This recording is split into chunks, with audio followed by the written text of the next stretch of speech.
En la mansión de un millonario respetado, una cuidadora humilde canta un arrullo que nadie recuerda, salvo los muertos. Ese eco abre una puerta de secretos, una madre silenciada, un testamento oculto y una guerra contra la mentira que amenaza con derrumbar un apellido.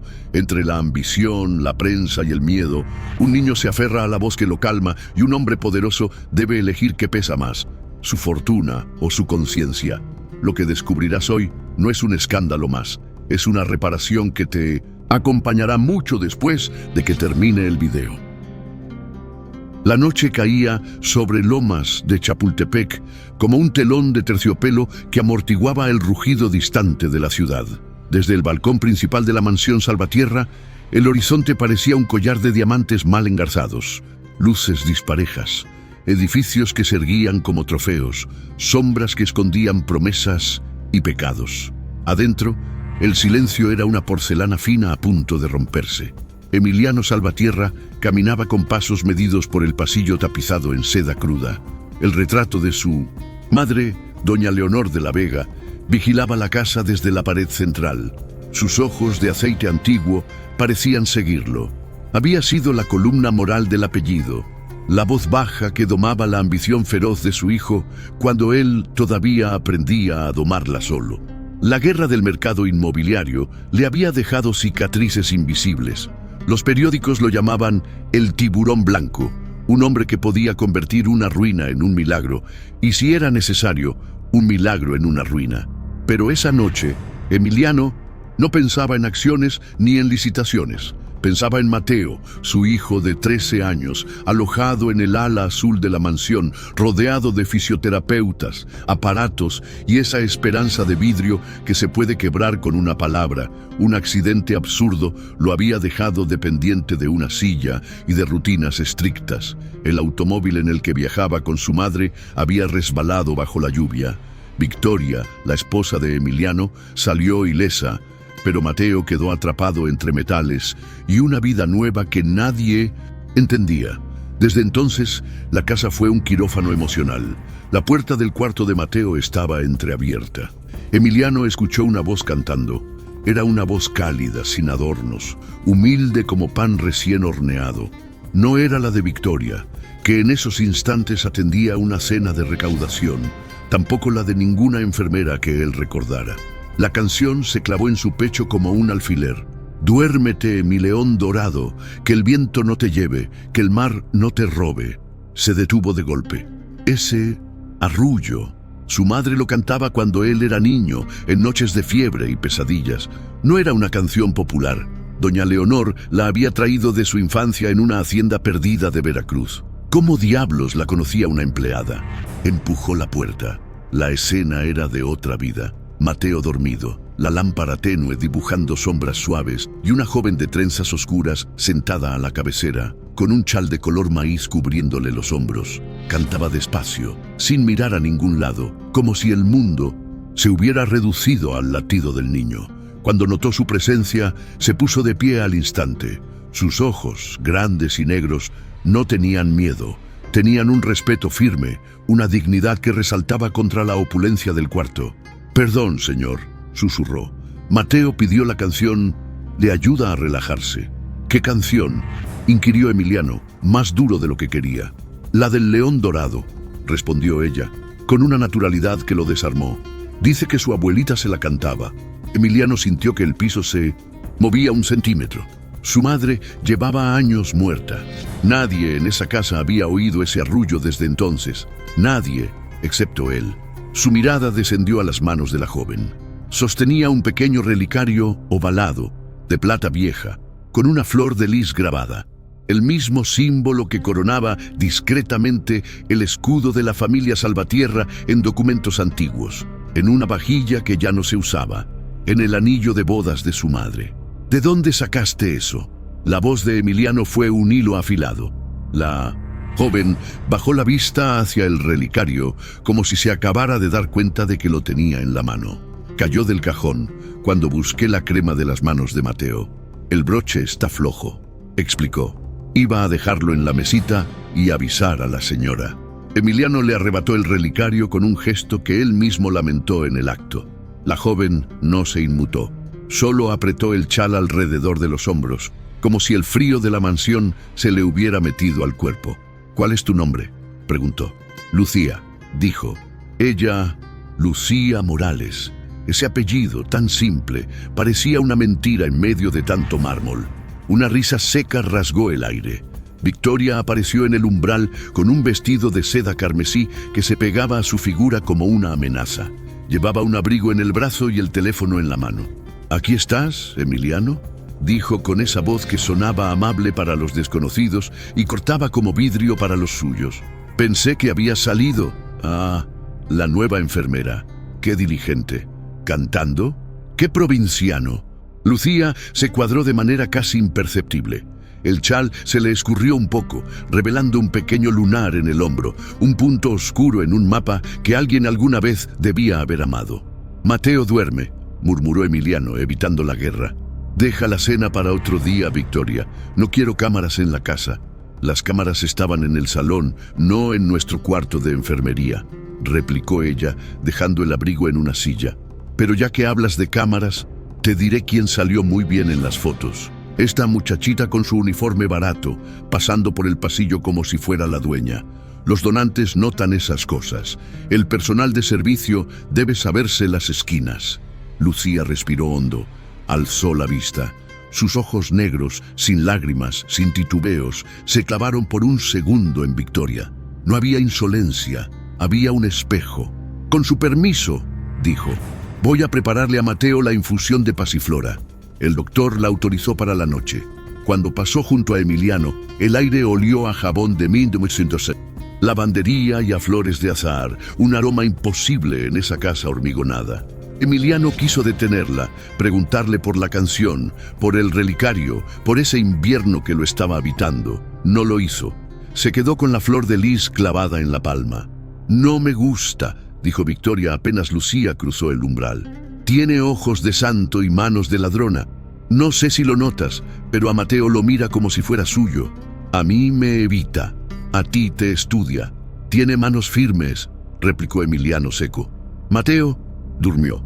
No lo hacía desde el lunes. «Que duerma con otra», bufó Victoria. «Cambia a esa mujer. Prefiero una que no sepa cantar». La palabra cantar colgó entre ellos con un veneno suave. Emiliano guardó el relicario en el bolsillo interior de la chaqueta. Su madre, desde la pared, parecía sonreírle a alguien que él no veía. La mañana siguiente trajo un sol indecente. El jardín se llenó de chicharras. El equipo de jardinería trabajó sin ruido, conscientes de que el dueño de la casa odiaba los motores cerca de las ventanas. Lucía llegó antes de las 7 con un par de tamales envueltos en hoja de plátano dentro de una bolsa blanca. Saludó a las cocineras, a los choferes, al portero y subió al cuarto azul con pasos lentos, sin pretender desaparecer. En esa casa, el silencio mal usado era sospechoso. Mateo estaba despierto, con los ojos hundidos en una nube de sueño. Le sonrió al verla. «¿Soñaste con el león?», preguntó Lucía, colocando los tamales sobre la mesa como si fueran tesoros. «Soñé que me llevaba en su lomo», contestó él. «No me dolían las piernas. El león no se rinde», dijo ella. «Es terco, como tú». Emiliano observó desde la puerta sin anunciarse. Los escuchó hablar de cosas pequeñas, el sabor de la avena, la forma de las nubes, el olor a tierra mojada que a veces traían las noches de tormenta. Su hijo reía poco desde el accidente. Ese par de carcajadas que Lucía le sacó eran un botín. «¿De dónde conoces esa canción?», preguntó Emiliano al fin. «¿No te la enseñan en la escuela de enfermería?». Lucía giró despacio. No bajó la vista. «Mi mamá la cantaba en la cocina», respondió. «Decía que la aprendió cuando trabajaba de muchacha en casa de una señora de sangre fina que la trató con honor. Cada vez que me enfermé, me dormía con esa canción. Para que te acuerdes de dónde vienes y a quién no debes traicionar». Eso decía. «¿Cómo se llamaba esa señora?». La pregunta salió sola. «No lo sé», dijo Lucía. «Mi mamá murió hace 2 años. A veces me acuerdo de sus historias. A medias, como los retazos de un vestido viejo». Emiliano sintió una punzada que no supo nombrar. Sacó el relicario de la chaqueta. «¿Y esto?». Lucía lo miró con sorpresa genuina. «No es mío, señor. Solo lo recogí del piso. Debe ser de la señora». De la señora ya no queda nada que no sea mío, murmuró él, demasiado bajo para que Lucía lo oyera. El sonido agudo de los tacones de Victoria interrumpió la escena. Entró sin tocar, como siempre. «Buenos días, amor», canturreó. «El arquitecto vendrá a las 11 para lo del nuevo pabellón.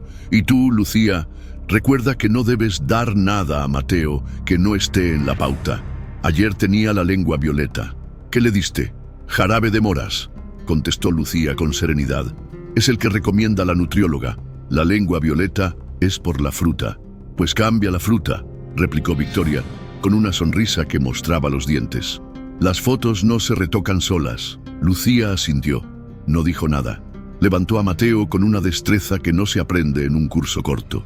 Su cuerpo parecía saber dónde dolía el cuerpo del niño. Lo giró, lo sentó, lo dejó en la silla. El pequeño soltó un suspiro de alivio. «Gracias», dijo él. «De nada, leoncito». El leoncito fue una llama en pólvora. Victoria endureció los ojos. «No uses apodos en esta casa», sentenció. «Menos uno que solo su abuela decía. ¿Quién te crees?» «Se lo digo para que se acuerde de ser valiente», explicó Lucía. «Nada más. Eso lo decidimos nosotros».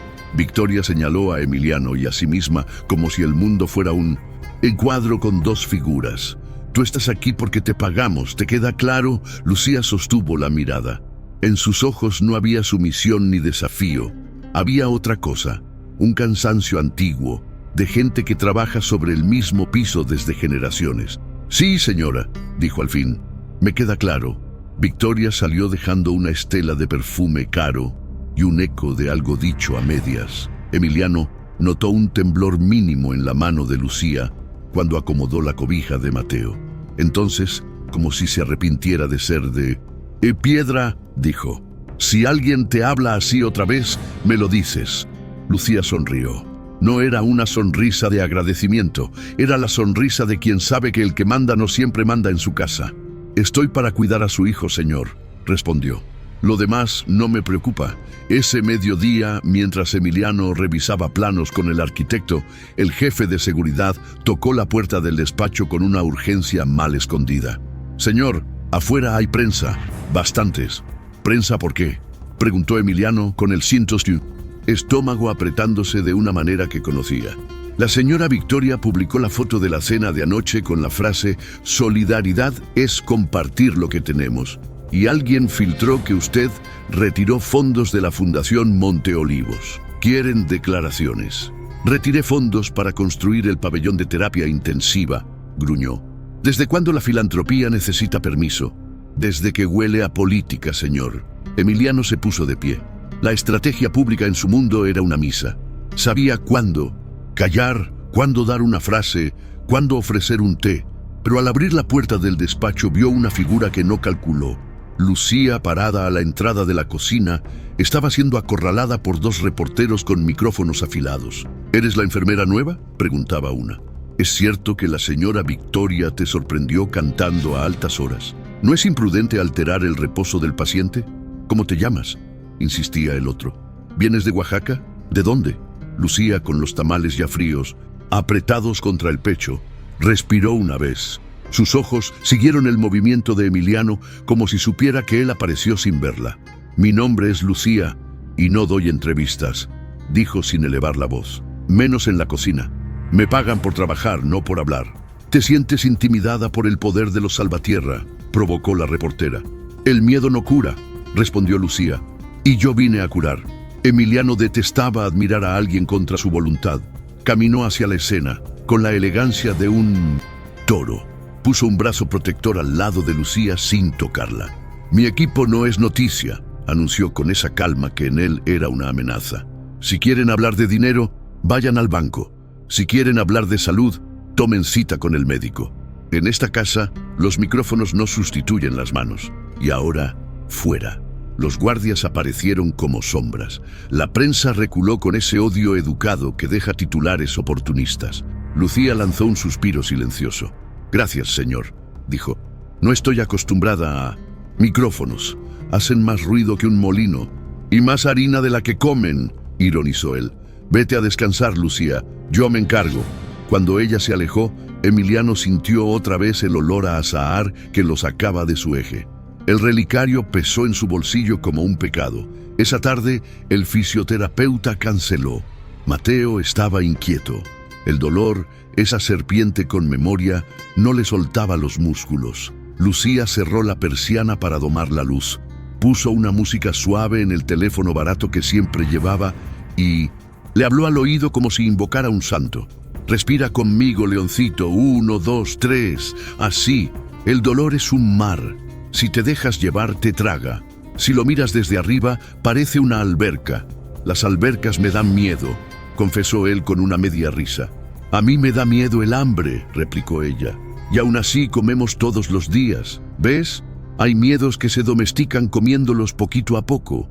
Emiliano, en la penumbra del pasillo, se preguntó en qué momento esa mujer sin apellido se le había metido a la casa como un cuchillo bendito.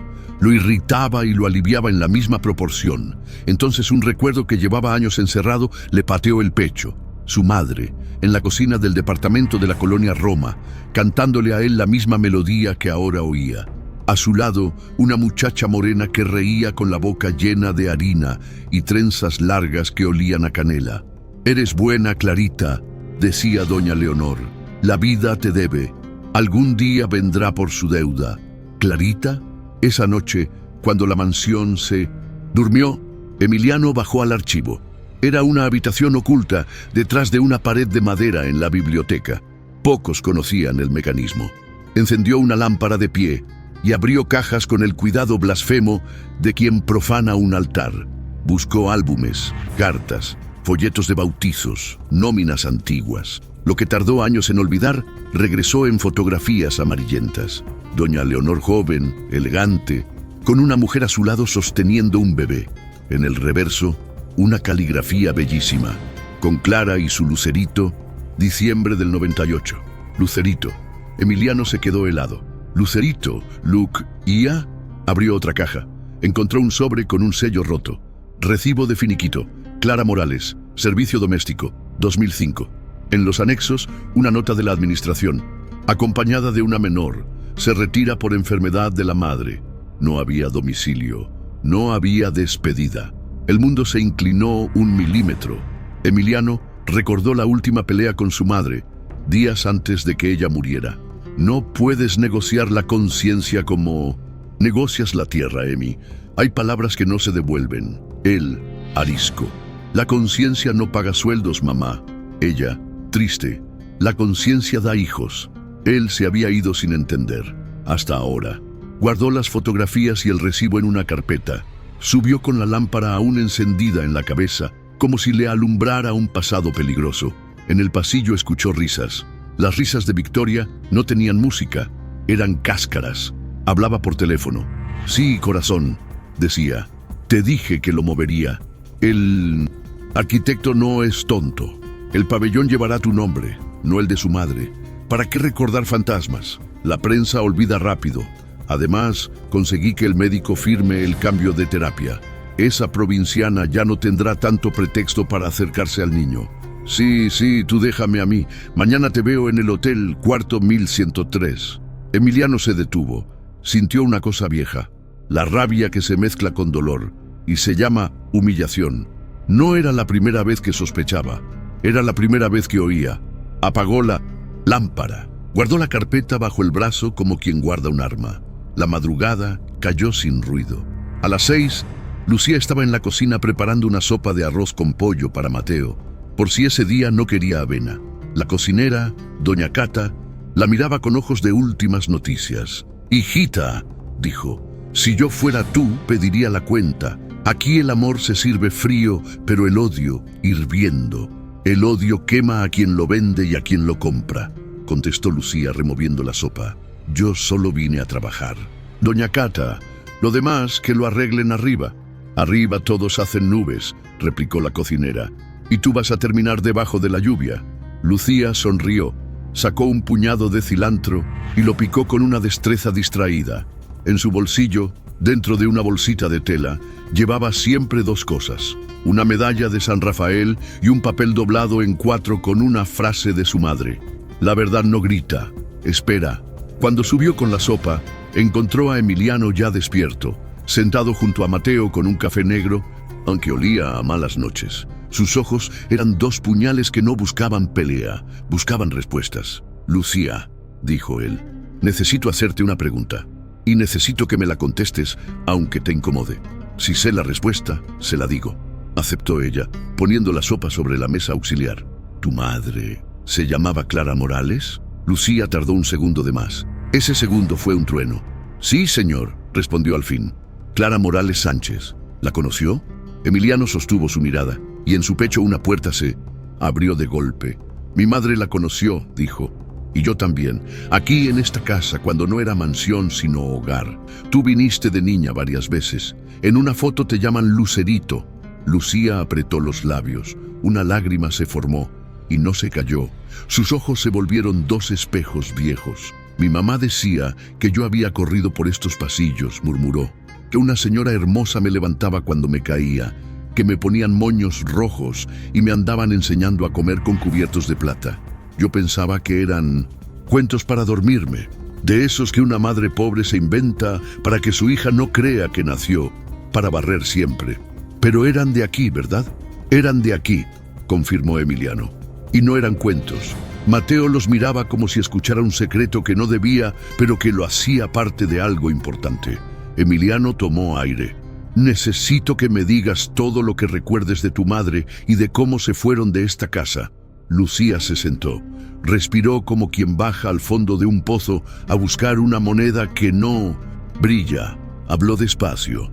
«Mi mamá entró a trabajar con doña Leonor cuando yo tenía 3 años. Siempre dijo que la señora era justa, que pagaba a tiempo, que trataba al personal por su nombre. Yo venía a veces cuando no tenía quien me cuidara. Doña Leonor me regaló un abrigo amarillo. Yo lo amaba. Pero un día mi mamá no quiso volver. Dijo que la habían hecho firmar algo que ella no entendía, que a alguien de la familia le faltó el respeto y que todo se volvió sucio. «No quiero que crezcas en una casa con sombras», me dijo, y nos fuimos. No sé más. Ella no contaba detalles para no envenenarme. Cuando murió, me dejó esa frase en un papel: «La verdad no grita, espera». Y me dijo que si un día la vida me llevaba de nuevo a una casa con retratos, escuchara el corazón antes que los gritos. El silencio pesó como losas de cantera. Emiliano sintió una descarga de hielo. Alguien de la familia le faltó el respeto. La frase era un cuchillo con dirección. ¿Quién? ¿Su padre? Él mismo, en su arrogancia de juventud, no recordaba nada que fuera delito. Recordaba, sí, fiestas que se extendían, amigos que confundían a la gente que servía con muebles, risas sobrias, la sensación de que el poder te absuelve de pedir perdón. «Lucía», dijo con voz baja, «te voy a pedir algo difícil. No confíes en Victoria, no por ahora». Lucía no preguntó por qué. Asintió como quien entiende el idioma de la tormenta. «Yo no confío en nadie que hable desde arriba», dijo, «solo en quien mira a los ojos». Ese día, el médico de cabecera llegó con un portafolios nuevo y una sonrisa practicada. «Traigo cambios en la pauta de Mateo», anunció. «La señora Victoria me pidió acelerar la rehabilitación. Hay un nuevo método intensivo, con electroestimulación. Podría dolerle, pero acorta tiempos. Es ideal para fotografías motivacionales». El ideal para fotografías fue una pedrada. Emiliano sintió la sangre subirle a las sienes. «Si duele, no», dijo. «Aquí no vendemos milagros, curamos vidas. El dolor es parte del proceso», insistió el médico. «La señora Victoria ya autorizó». «La señora Victoria no firma mi apellido», zanjó Emiliano. «Y si vuelve a autorizar algo sin mi permiso, este hospital llamado mansión tendrá un médico menos». El doctor tragó saliva. Lucía, a un lado, no sonrió, pero Emiliano adivinó un pequeño alivio caminándole por las venas. Cuando el médico salió, ella se acercó a Mateo y le acomodó el cuello con ternura. «A veces el dolor enseña», susurró, «pero no tiene derecho a humillarte». Emiliano se apoyó en el marco de la ventana. Tenía la carpeta con las fotos de la noche anterior, escondida en el cajón del buró.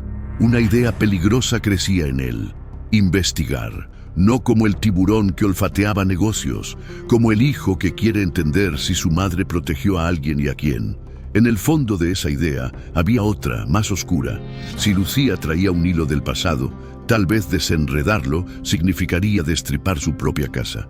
Esa tarde, Victoria organizó una sesión de fotos improvisada en 1900. El jardín quería imágenes reales de la familia enfrentando la adversidad.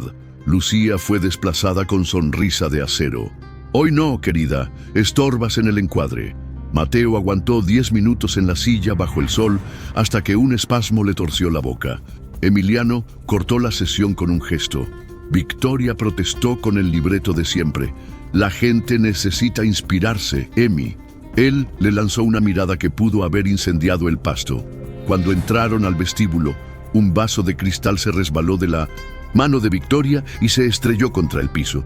No había tropiezos, había rabia. El estallido atrajo al personal como si fuera una sirena. «¡Basta!», gritó Victoria. «Estoy harta de tus desplantes, de tu maldito silencio, de esa santita que trajiste a entrometerse en nuestra vida. Hoy mismo la despides. Hoy». Lucía estaba a 2 metros, con una toalla húmeda para el cuello de Mateo. No huía, no interrumpía. Era una estatua con latidos. «No despido a nadie por celos», dijo Emiliano. «Te lo he dicho 1000 veces». «¿Celos?», Victoria rió como una copa rota. «¿Celos de una provinciana que te canta canciones de tu madre? ¿Celos de una cara de virgen con manos de polilla? No me hagas reír. Lo que me da asco es tu debilidad». «Lo que te da asco es el espejo», contestó él, y por un segundo se pareció a su madre. Victoria lo bofeteó. Fue seco, sin melodrama. Un latigazo en público. Los ojos de los empleados cayeron al suelo como si allí hubiera monedas. «Despídela», exigió. «O me voy yo». Emiliano, con la cara ardiéndole, se giró lentamente hacia Lucía. Ella no parpadeó. Sostenía la toalla contra el cuello de Mateo, como si el mundo no acabara de arder detrás de sus hombros. «No voy a despedirla», declaró Emiliano. «Y si te vas, te acompaño a la puerta para que no te pierdas». Los segundos posteriores fueron un eterno presente. Victoria, temblando por la furia, señaló a Lucía con un dedo que parecía un puñal. «¿Ves lo que hiciste?», escupió. «Esto es tu culpa. Aléjate de mi familia». Lucía habló por primera vez en ese ring. «No soy una pared para colgar culpas, señora», dijo, y su voz no subió 1 milímetro. «Soy una mujer que cuida a un niño. Nada más». «¡Nada más!». Victoria lanzó una carcajada que espantó a 2 gorriones en el jardín. «Esa humildad fingida te queda grande. ¿Cuánto quieres? ¿Cuánto por desaparecer?». Lucía dejó la toalla en la mesa. Se quitó el chal con calma, como quien se quita un recuerdo. Sus ojos ardían sin agua. «Mi precio no se cuenta con billetes», respondió. «Se llama respeto, y ese no lo vende nadie en Reforma». Victoria dio un paso al frente. Emiliano la detuvo con un gesto. «Ya», ordenó. «Esta casa no es un mercado de ganado. Termina la escena, Victoria. Ya te miraron lo suficiente». Ella lo miró como si quisiera arrancarle los ojos. Luego, sin una palabra, tomó su bolso. Llamó a gritos a su chofer y salió dejando una estela de perfume y de guerra. El silencio que siguió fue casi dulce. Emiliano respiró hondo. Se volvió hacia Lucía y por primera vez en años dijo algo que no estaba en ningún manual de negociación. «Perdóname», murmuró, «por la casa, por el ruido, por mi apellido». Lucía lo miró durante un largo segundo. En ese segundo, la sombra de doña Leonor se recostó en el marco del retrato y sonrió. «No me pida perdón a mí», susurró Lucía. «Pídaselo a su madre». Emiliano sintió que el corazón se le rompía en un lugar donde ya creía que era piedra. Esa noche no durmió. Llamó a un nombre que casi nadie en su agenda conocía: Benjamín Ochoa. Investigador privado. No era un sabueso de taberna, era un lector de silencios. «Necesito que me encuentres a los fantasmas de mi casa», dijo Emiliano cuando Benjamín respondió. «Empieza por una mujer, Clara Morales. Trabajó aquí hace más de 15 años. Tuvo una hija. Se llamaba Lucía. Quiero fechas, recibos, cartas, vecinos, todo». Y Benjamín hizo una pausa como si le costara tragarse una piedra. «Si entre esos fantasmas aparece el nombre de mi padre, también me lo dices. Si aparece el suyo, ¿se lo digo?», preguntó Benjamín sin ironía. «También», concedió Emiliano. Colgó. En el pasillo, el retrato de su madre parecía más ligero, como si soltara de a poco un secreto que se había apolillado en el marco. A la mañana siguiente, la mansión amaneció con una quietud nueva. Mateo pidió desayunar en el jardín. Lucía, sin pedir permiso, llevó una grabadora vieja que encontró en la bodega. «Quiero que el viento nos oiga», dijo. «Si el león canta, el dolor se sienta». Emiliano, desde una distancia, que pretendía ser prudente, los observaba. A su lado, doña Cata murmuró: «A veces la gente que viene de abajo trae el aire fresco. Lo triste es que arriba siempre cierran las ventanas. Hoy las vamos a abrir», dijo Emiliano, sin darse cuenta de qué hablaba. El primer mensaje de Benjamín llegó al mediodía. «Encontré a 2 excompañeras de Clara. Una dice que la despidieron a la fuerza. Otra jura que se fue llorando con un sobre y una advertencia. Las 2 mencionan a don Fausto, el padre de Emiliano, el hombre que había convertido un pedazo de tierra en una corona. Muerte de prócer, misa televisada, monumento en el corporativo». Emiliano sintió que el apellido, ese traje a la medida, le jalaba el cuello. Por la tarde, cuando el sol ya no era una amenaza, Lucía entró al cuarto azul con una pequeña caja de madera en las manos. «Esto estaba detrás del tocador», le dijo a Emiliano. «Un niño no lo habrá puesto ahí. No se lo enseño a la señora porque no». Emiliano abrió la caja. Adentro, envuelta en un paño, había una medalla de oro con la flor de lis y una inscripción gastada: «Para L, que la luz siempre te encuentre». Debajo, un papelito doblado muchas veces. Lo desdobló con cuidado. La caligrafía era la de su madre. «Si un día esta casa te hace daño, regresa con esto. La puerta que encierra también sabe abrir». Lucía respiró como si le apretaran el pecho. Se llevó una mano a la boca, conteniendo algo. «Mi mamá me decía Luz», susurró. «Cree que...». Emiliano no, contestó. No podía. El pasado se le trepaba al esqueleto como una hiedra. La puerta del cuarto se abrió de golpe. Victoria entró con 2 policías de tránsito detrás y el jefe de seguridad confundido.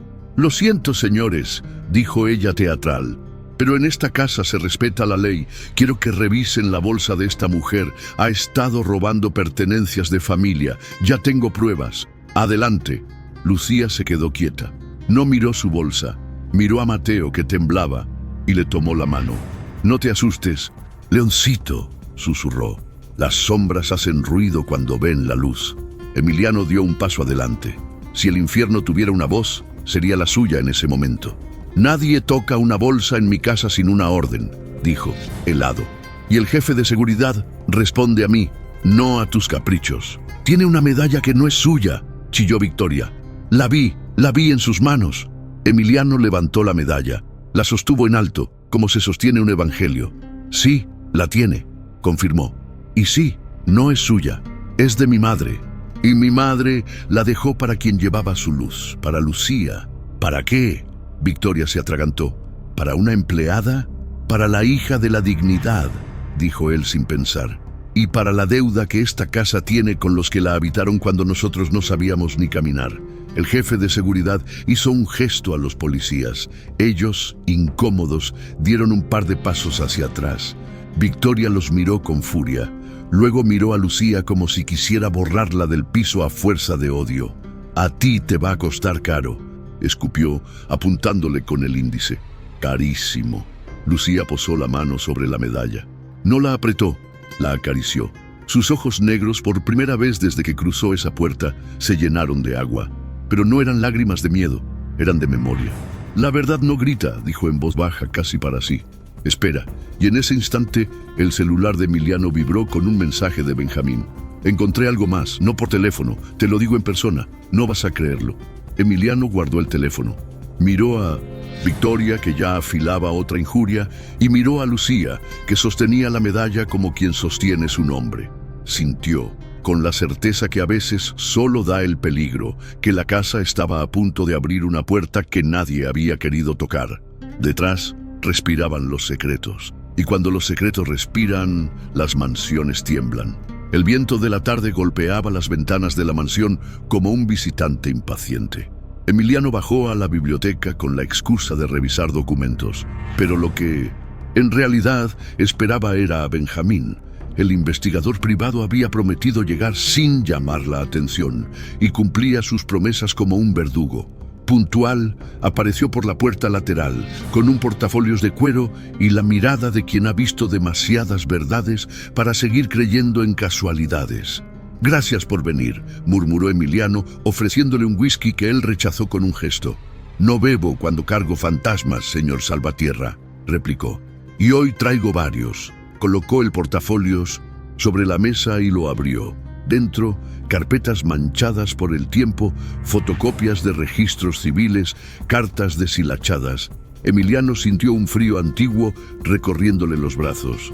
Benjamín acomodó los papeles como un sacerdote dispuesto a leer un evangelio oscuro. Su intuición no estaba equivocada, dijo. Clara Morales trabajó aquí hasta el 2005. En ese tiempo, su hija Lucía venía con frecuencia. Pero hay más. Abrió una carpeta y señaló un documento. Encontré un registro de hospital. Clara ingresó una vez con fractura en la muñeca. El motivo, accidente doméstico. Pero una enfermera anotó en la esquina, lesión por forcejeo. No era accidente, fue agresión. Emiliano apretó los puños, sintió el latigazo de la culpa, aunque no supiera todavía de quién provenía la violencia. ¿Quién?, preguntó con voz ronca. 2 testimonios coinciden en el nombre de su padre, don Fausto Salvatierra. Al parecer, la acosaba. Y la última vez intentó algo más. Doña Leonor intervino. Hubo una pelea brutal. Su madre obligó a su padre a firmar un finiquito para Clara y le pidió que se marchara con su hija antes de que ocurriera una desgracia mayor. Ella misma le entregó dinero y esa medalla con la flor de lis. El sobre que usted encontró no fue despedida, fue protección. El silencio que siguió fue denso como plomo. Emiliano sintió que su respiración era ajena, como si alguien más respirara dentro de él. Su padre, el gran Fausto, el hombre que los periódicos veneraban, había sido un verdugo en su propia casa. Y su madre había cargado sola con el peso del secreto para proteger a una mujer humilde y a una niña que no tenían quien las defendiera. Mi madre se llevó ese secreto a la tumba, susurró Emiliano. Y yo nunca lo vi, nunca. A veces, replicó Benjamín con esa calma que parecía bisturí, los secretos no se esconden, se entierran con honores. Pero la tierra tarde o temprano se abre. Emiliano cerró los ojos. La imagen de Lucía cantando el arrullo prohibido le golpeó como una verdad inevitable. Ella no era una extraña, era la herencia de un sacrificio, la prueba viviente de que doña Leonor había amado más la justicia que la paz. Emiliano tragó saliva, con una determinación que no sabía si lo salvaría o lo condenaría. Lucía debe saberlo todo, dijo. Pero antes, quiero que yo mismo entienda hasta dónde llega esta sombra. Benjamín lo miró con una chispa en los ojos. Cuidado, señor. Las sombras no terminan donde uno quiere. Siguen, y a veces cubren más de lo en que imaginamos. En el cuarto azul, Lucía arropaba a Mateo con la paciencia de siempre. El niño tenía fiebre leve y soñaba en voz alta. Murmuraba frases inconexas, nombres que nadie entendía, pedazos de canciones. Ella le ponía paños fríos y le acariciaba el cabello con ternura. Emiliano se quedó en la puerta, mirándolos. En ese instante, la ternura de Lucía parecía un tesoro que él no merecía, pero que la vida le estaba prestando para recordarle lo que había perdido. Cuando Lucía levantó la vista, lo vio en la penumbra. Sus ojos se encontraron en silencio. Ella no preguntó por qué la observaba. Él no explicó por qué no podía apartar la mirada. ¿Está mejor?, preguntó Emiliano, apenas audible.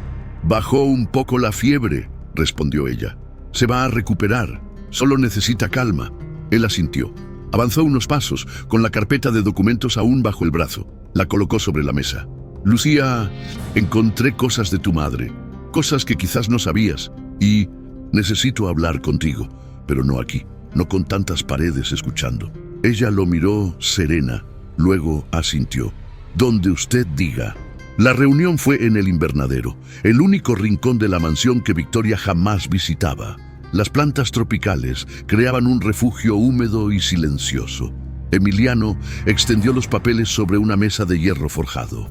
Lucía miraba con cautela, como quien teme abrir una herida que nunca cicatrizó.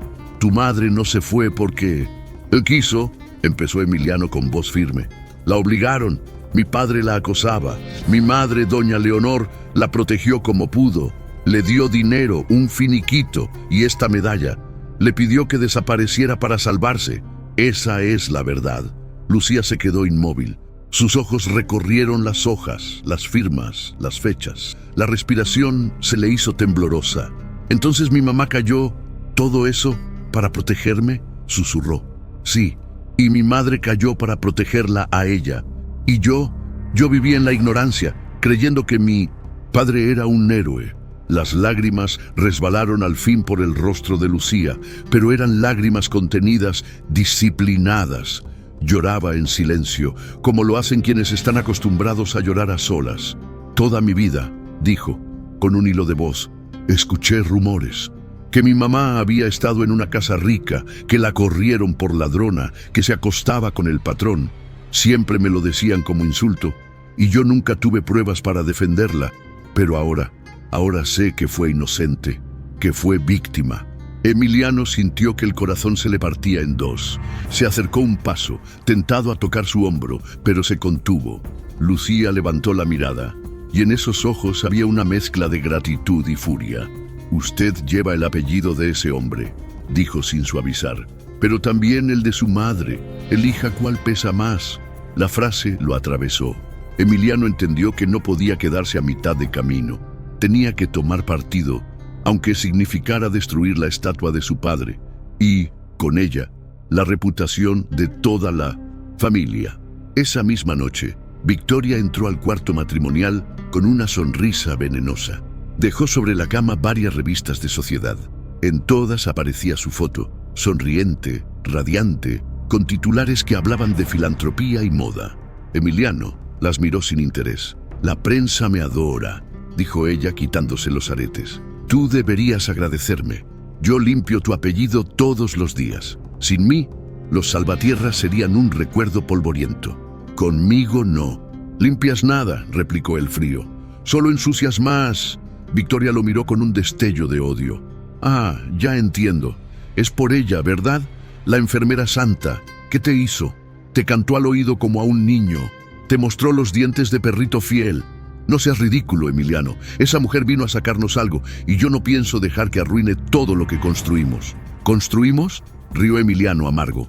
Lo único que construiste fue tu propia máscara. Victoria se le acercó, clavándole los ojos como cuchillos. Si eliges a esa provinciana pierdes todo, Emiliano. Tus socios, tus contactos, tu imagen. ¿Qué crees que dirá la ciudad cuando sepan que el tiburón blanco protege a la hija de una sirvienta? No lo soportarías ni un mes. Prefiero perderlo todo, sentenció él, antes que seguir viviendo con una mentira. Victoria palideció. No era la respuesta que esperaba.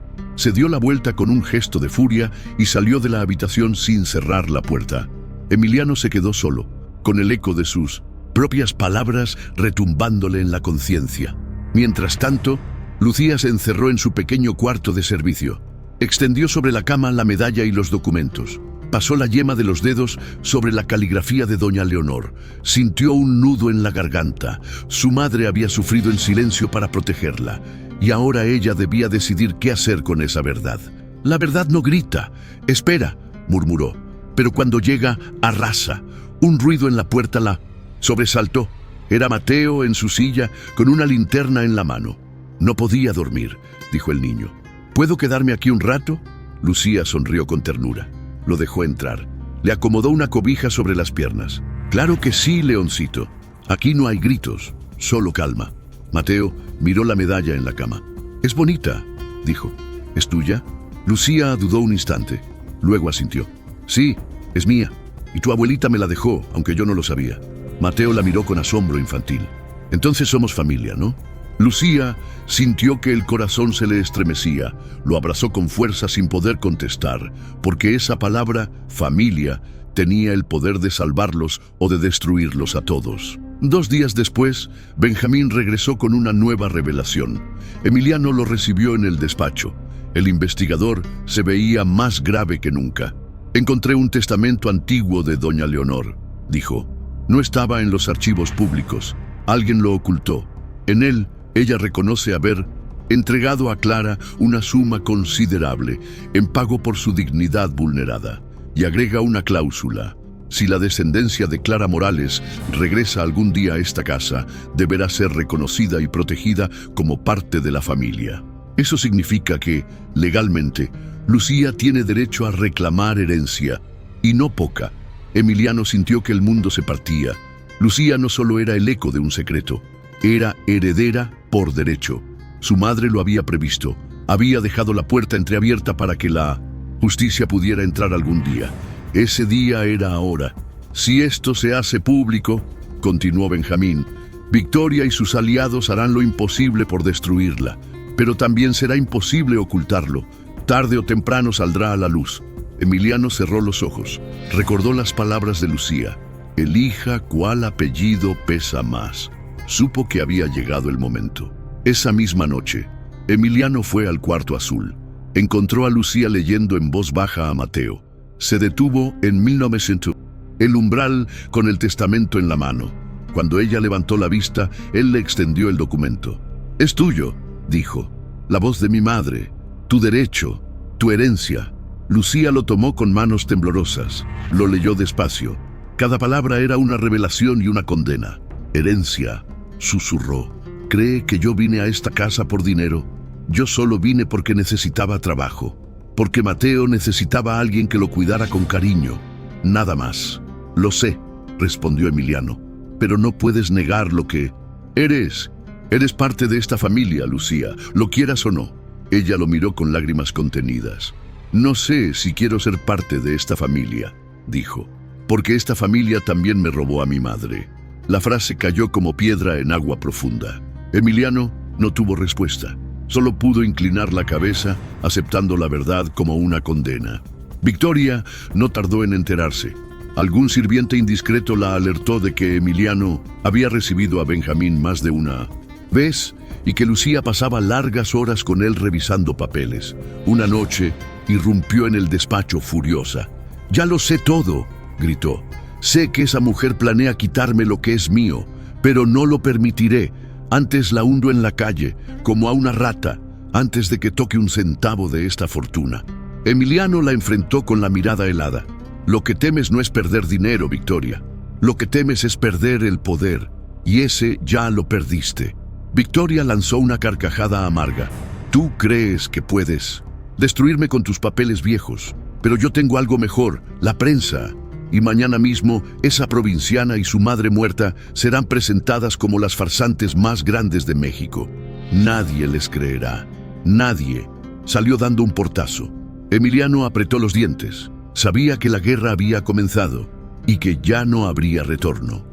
Al día siguiente, las portadas de los periódicos sensacionalistas se llenaron de titulares venenosos. «La enfermera que busca en fortuna», «El escándalo oculto de los Salvatierra», «La supuesta hija de una sirvienta reclama herencia millonaria». Fotos robadas de Lucía entrando a la mansión circulaban por todos lados. Su rostro humilde fue convertido en caricatura de ambición.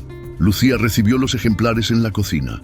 Los hojeó en silencio, con una mezcla de dolor y rabia.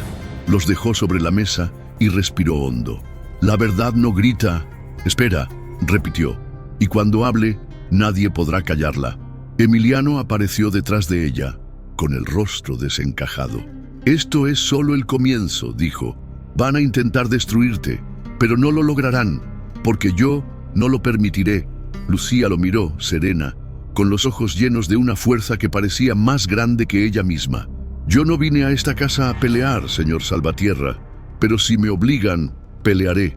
No por dinero, por mi madre, por su dignidad». Emiliano sintió que esa mujer, humilde y fuerte, era más poderosa que cualquier millonario de la ciudad, y supo que juntos estaban a punto de enfrentar la tormenta más grande de sus vidas. Y la tormenta comenzó esa misma noche, cuando una llamada anónima alertó a la policía de que Lucía había robado documentos de la mansión. Una patrulla llegó a la puerta con órdenes de registrar su cuarto. Emiliano bajó de inmediato con los ojos ardiendo.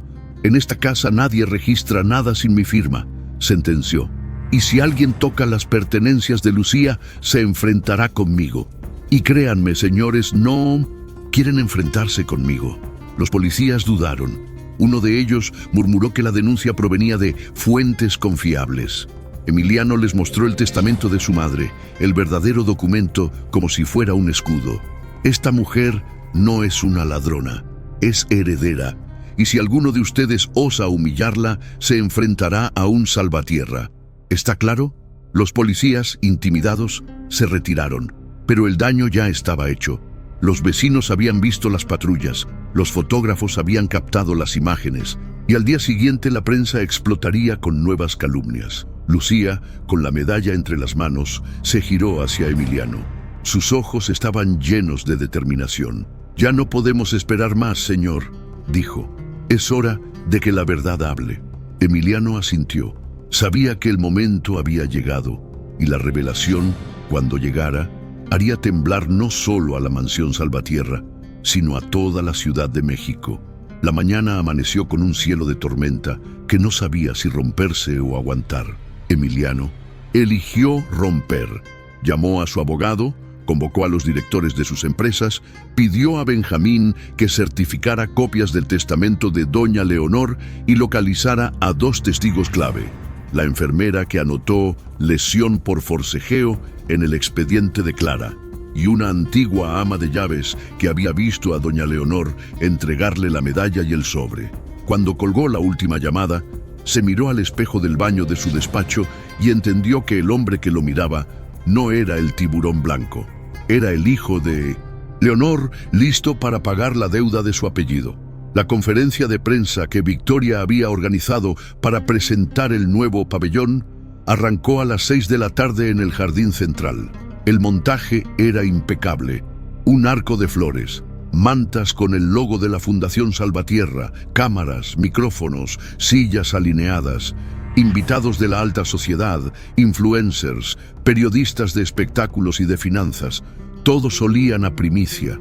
Victoria apareció radiante, de blanco inmaculado, como si la pureza se pudiera planchar.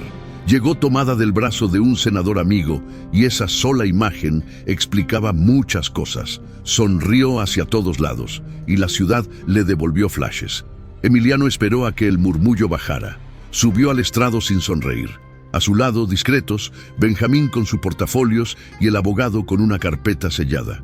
Un paso atrás, Lucía con la medalla de la flor de lis colgándole sobre el corazón, y Mateo en su silla, peinado con una raya imperfecta y los ojos despiertos como si presentara a su propio león.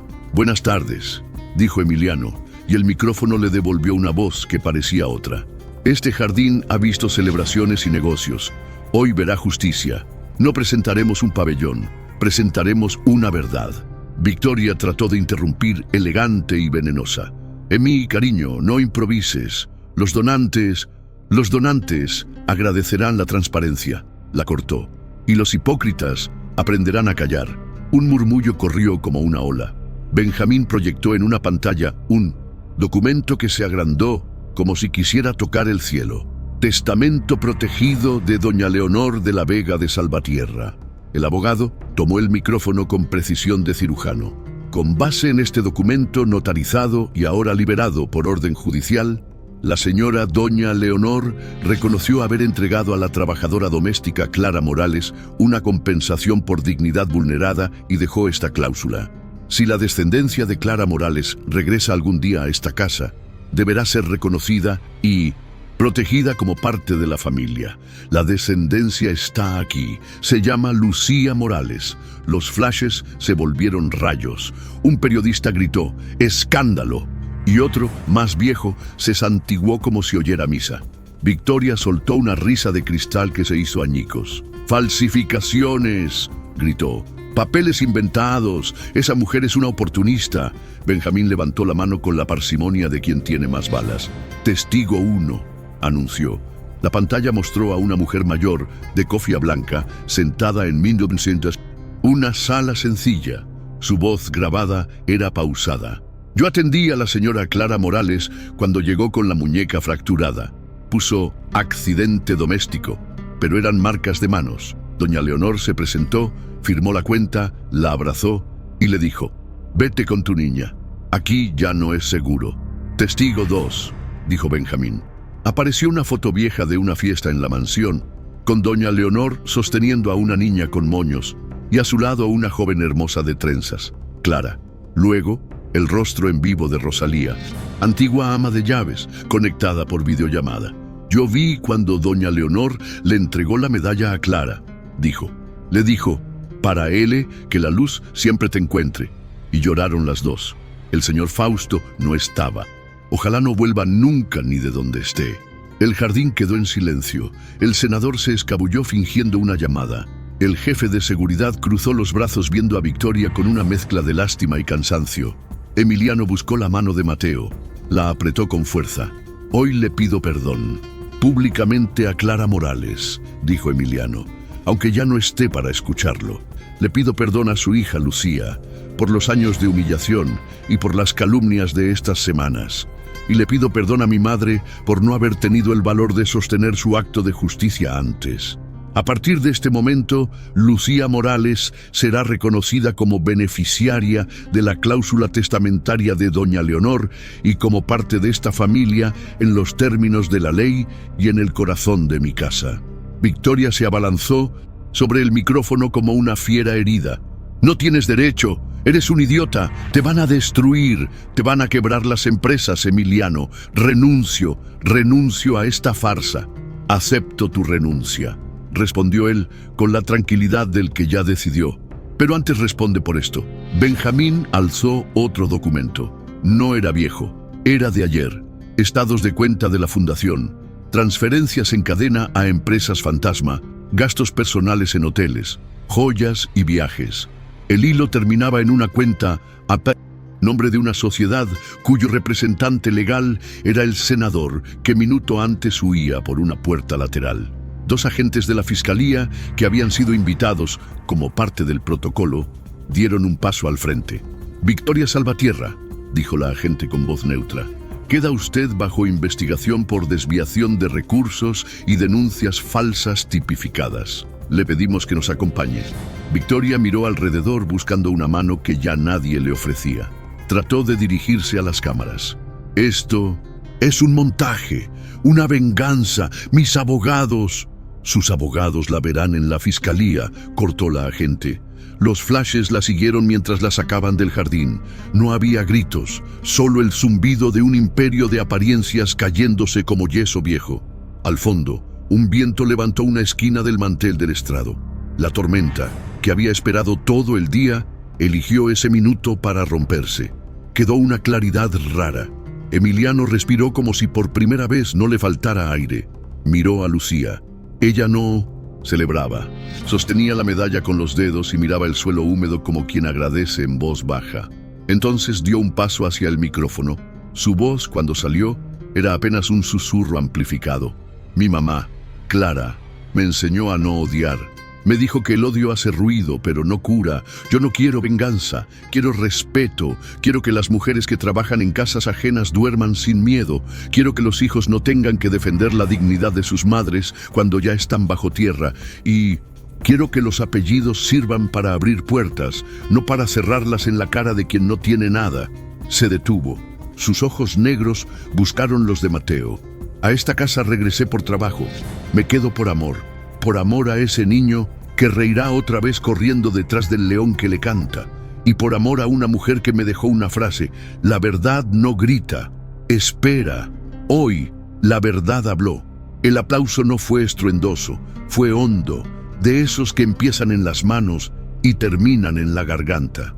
Los empleados de la mansión aplaudían con lágrimas tranquilas. Los periodistas, incluso los más cínicos, guardaron la ironía por un minuto. Doña Cata lloró abiertamente, secándose con el mandil. Emiliano volvió a tomar la palabra. «Anuncio la creación inmediata del Centro Leonor Anclara para la Dignidad Doméstica, un programa legal y de apoyo integral para trabajadoras del hogar, financiado por el Grupo Salvatierra y supervisado por un Consejo Ciudadano. Y anuncio también que la Fundación de Rehabilitación Infantil llevará el nombre que mi madre escribió a mano. Casa L, L de Luz, L de Leonor, L de Lucía, L de León. Mateo levantó la mano. ¿Puedo decir algo?, preguntó. Claro, hijo, dijo Emiliano cediéndole el micrófono. Yo no soy un milagro, dijo Mateo serio. Soy un trabajo. Y Lucía me enseña todos los días que el dolor se doma si lo miras desde arriba. Yo voy a caminar. No sé cuándo, pero voy a caminar. Y cuando lo haga, quiero que la primera foto no sea para una revista, sino para la pared de la cocina, al lado de la medalla. El aplauso ahora sí estalló. No por espectáculo, por promesa. La lluvia, que había empezado fina, se volvió generosa. El jardín quedó perfumado a tierra nueva. La gente se dispersó despacio, con la sensación de haber visto algo más raro que un escándalo. Un acto de reparación. Ya sin cámaras, bajo el toldo, Emiliano se acercó a Lucía. No tenía discurso. Tenía una gratitud torpe y verdadera. Gracias por no haberte ido, dijo. Si te hubieras ido, yo seguiría siendo un hombre rico y vacío.